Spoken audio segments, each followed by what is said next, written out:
Hey guys, how you guys doing? I'm here with UFC Private, King of Pancrase, and Nogi, Tuesday World Champion, Josh Barnett, guys. Yay! And Mina-san, and Henry, yay! Mina-san, Barnett, Josh Shinsu, Dodo, hey!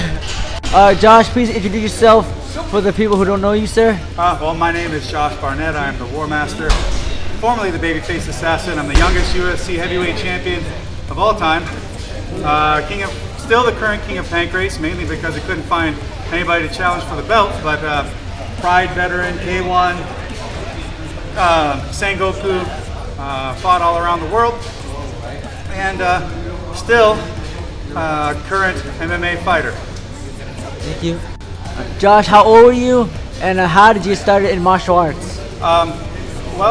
I'm 40 now, and I've been a professional fighter for 20 years. I got started basically just being a huge fan of professional wrestling and martial arts in general, movies, and the whole aura around it. When I saw UFC 2, I just thought that was something I needed to do at some point in my life. I didn't know how I would make that happen, but I figured it out by any means I could find, and searched and made what I could happen in a day when promotions just weren't everywhere and you couldn't even get gear very easily. I had my first fight when I was 19, still going strong. Thank you. Josh, how did you get started in the Japanese mixed martial arts scene? Well, I was always a huge fan of professional wrestling, especially Japanese wrestling, and UWF, and rings and Pancrase and everything from it. When I got a chance to go and compete in Japan, I just knew that was where I needed to be. That's where I wanted to be. And even though I was the UFC heavyweight champion at the time, the biggest market was Japan, by far. The UFC wasn't even half as big as it is now in the US. And in Japan, they still would regularly do 50,000 seat arenas. We did 93,000 once. The UFC's still never done anything that big.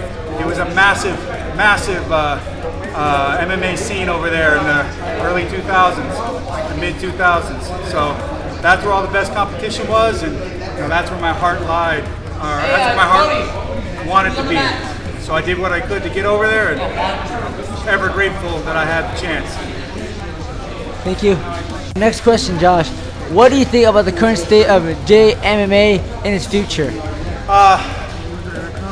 hard to say exactly what its future is, but I see that there is a spark, and it's growing. There's a possibility that I think it could really get back to some of its glory from before if it can produce the right kind of fights and events. Right now it's still a strong presence there, but it's much smaller scale than it was from its big days in say 2006. But part of the way to do that is with the right athletes. That's why I bring people like Victor Henry over there, and Alyssa Garcia, and myself, so we can try and help build on what that spark is, add kindling to it, and create the bonfire of a new great age of Japanese MMA. Thank you, Josh. This is the last general question, Josh. Who inspired you as a fighter? I'm very inspired by all my coaches. Jim Harrison, Fred Sato, Matt Hume, of course, Eric Paulson, Billy Robinson, Carl Gotch, Antonio Inoki, Kevin Corbett, Mike Gannis, my wrestling coaches, every coach that's ever put their efforts into me, very inspired. Burt Mackey in judo. And then growing up and seeing guys, all the shoot wrestlers like Ken Shamrock and Minoru Suzuki and Funaki, Nobuhiko Takada, Akira Maeda, Dan Severn are going out there wrestling, and it's one thing to be inspired, but it's another thing to try and not just be inspired by, but feel like that you need to uphold the image of these great athletes and coaches from the past, and that's a massive inspiration every time I go in the ring. All right, guys, now it's time for fan questions. First one's by Seiko Hasegawa. Who is your favorite JMMA fighter? Oh, that's really difficult. Megumi Fuji is my favorite Japanese MMA fighter. Definitely not Victor Henry, though. I'm not Japanese. That's right. Thank you. All right, next question by Tyler Basinger.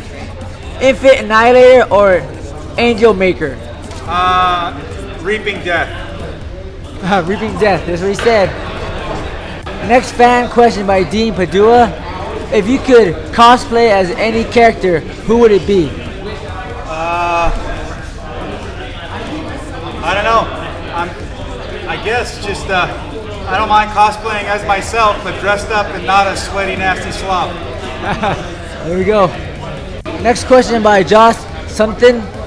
What was it like to train with the legendary Billy Robinson?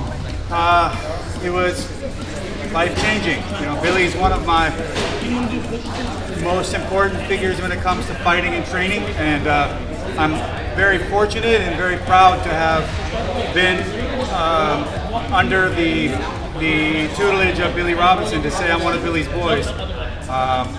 It's been hyper important to me to have Billy a part of my fighters and their training, not just through me, but when he was still around. I've had Shayna Baszler, Victor Henry training with him. It's an honor, and you know, those years I spent under Billy were things that I take with me into everything I do.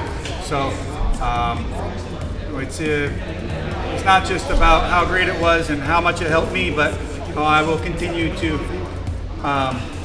promote Billy's techniques, his character, and his importance as a catch wrestler, pro wrestler, and fighter. Thank you, sir. Next question by Alex Voss. Will you ever wrestle Andy Etid and Brody King in a triple death match? Would I wrestle Andy Williams of Every Time I Die and Brody King in a triple threat match? No, and here's why. It wouldn't be a triple threat match. Me, Andy Williams, and Brody King, it would be a handicap match. Andy and Brody versus me. And sure, I don't mind beating up on the less fortunate, the less capable. Thank you, sir. Next fan question is by Carlos Padilla. Who have you always wanted to fight but never happened? Well, I'll never get a chance to fight Brock Lesnar, but I want to fight him for sure.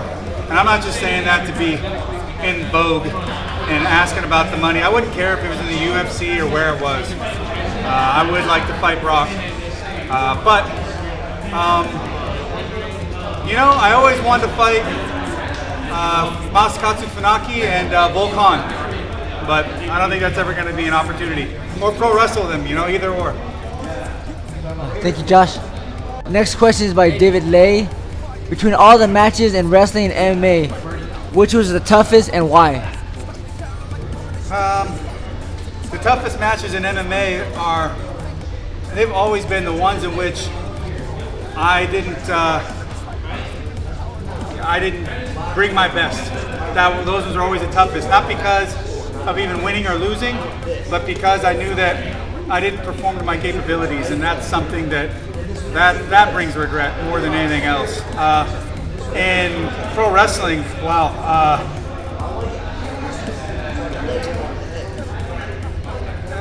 Yuji Nagata, very tough matches, very, and I hope one day I get a chance to get another crack at him. All right, thank you, Josh. Next fan question is by Julius O. What did it feel like facing Danny Cormier? It was a great fight. It was a big opportunity to win that tournament. Part of it was finally making the match happen. I had to sit around waiting for almost a year before I could get that fight. Through all kinds of different things, holding the thing up, and then I had to fight in his backyard. And I broke my hand in 23 seconds of the first round. So, all strategy went out the window for the most part, and made some big errors in there. And then I got outpointed But it's a major monumental fight in my life because I got into a headspace where I felt like I knew that if that fight, if they just stopped, if they cut the time and just let it go, there was no way I was going to lose. But in the end, the time ran out. They tallied the points, and I got decision. Thank you, Josh. Last fan question by Vincent Pham. What have you been up to during your time off? I've been coaching my team a lot. Working with people like Victor Henry over here, Melissa Garcia. They're both fighting in Deep next week. Working with my amateurs. I got champion in AJ Bryant in the CXF at featherweight on a 7-fight win streak. Featherweight, my amateurs, Johnny Robles has racked up 2 different titles now. And they're chugging along here locally.